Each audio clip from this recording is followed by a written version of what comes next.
Welcome to the deep dive.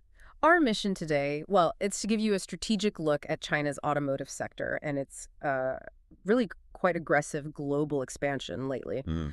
We're seeing activity everywhere, infrastructure in South America, components in Asia, even advanced tech deployments stretching into the Middle East and Africa. And that breadth is really key here. We're pulling together data on some major players, Oh, yeah. BYD, Weish, Shenzhen Hengsheng Electronics Co., Ltd, HACE, Krekping, and Right. Ride. Okay. The idea is to see not just what they're doing individually, but maybe get a sense of the bigger picture, this integrated growth across different mobility areas. Right. Let's start unpacking that. I think maybe the most, well, ambitious example is this integrated mobility package from Viri BYD down in Brazil. Yes, São Paulo. Exactly. On October 8th, 2025, the chairman and president, Wang Quanfu, he was there personally, Hmm. inspecting the Metro Line 17 Gold Line project. That's the Hue system they're building. And what's really fascinating, is that the rail inspection wasn't the only thing happening that day. Oh, No, they actually paired it with a very practical delivery. Same day, they handed over the first 22-meter pure electric articulated bus. wow. Okay. Same day. Same day, to São Paulo's mayor, Ricardo Nunes. And it's a big statement, right? Especially since that bus uses their specialized wheelchair technology. It's like saying, we do rail, and we do the buses that connect to it. That's a really integrated approach. And just to give a sense of the scale on the rail side, Hmm. this Wutoy project, Line 17, it's about, what, 6.7 kilometers? Yeah, around that. Right. With 14 five-car trains planned. And they're projecting it'll serve about 100,000 passengers a day starting in 2026. So, yeah, this isn't just selling vehicles, it's selling like entire urban transit solutions. And metropolitan infrastructure, exactly. Now, speaking of that global reach, how does that massive infrastructure project contrast with, say, Musheng and strategy? They've also been busy. Right, expanding their footprint.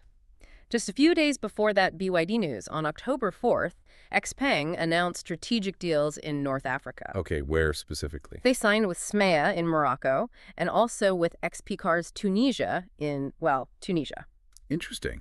That seems quite fast. Didn't they just enter Africa recently? Yeah, that's the notable part. Their initial move into Africa was only back in June 2024, starting in Egypt. With RAYA Auto, I remember that. Yeah. Launching the G9 and P7 models. Exactly. So now, just a few months later, they're already pushing from that base into these other key North African markets. It looks like a pretty rapid expansion plan. That speed, that jump, it kind of leads us naturally to the next layer down, the components, because often that's where long-term market influence really lies. The underlying tech, what if we got there? Well, a significant development is a new joint venture signed on October 9th between HSAE and Tulisari. HSAE and Autoliv. Okay. Yeah, this builds on a strategic memorandum they had back in 2024.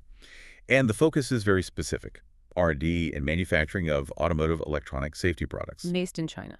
Yes, the plan is to establish the new company in the Yangtze River Delta region, probably in the first quarter of 2026. Electronic safety products. The sources mentioned specifics, didn't they? Things like hands-off detection, HOD, and pre-tensioning safety belt controllers, PPMI. Exactly. What exactly are those? Why are they the focus? Well, they're really crucial for the next levels of driving assistance and autonomy, L2 plus L3 systems.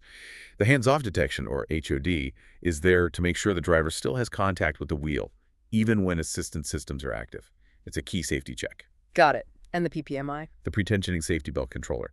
That's a really critical safety feature. It detects an imminent crash and tightens the seatbelt like milliseconds beforehand. Okay.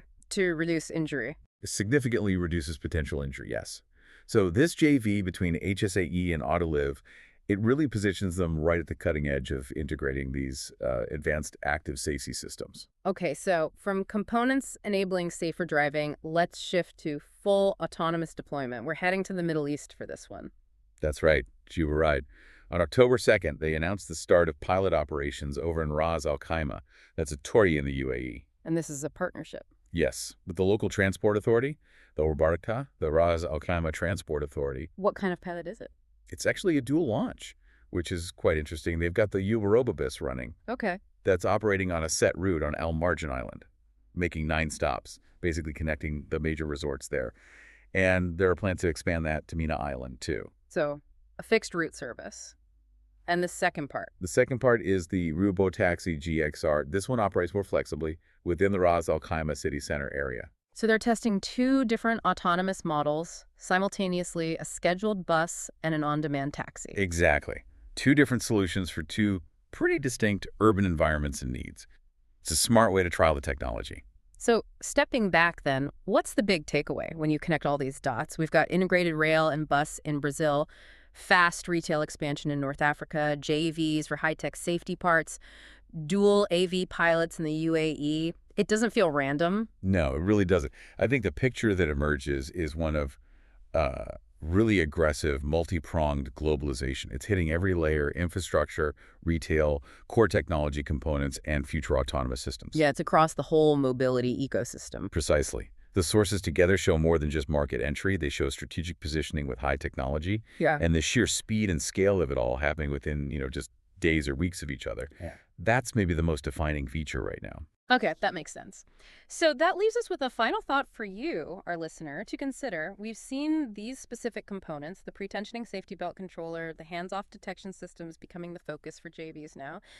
Looking ahead, what other critical component sector, maybe something like LiDAR sensors or perhaps high-definition mapping, do you think will be essential for the next wave of global partnerships in this space?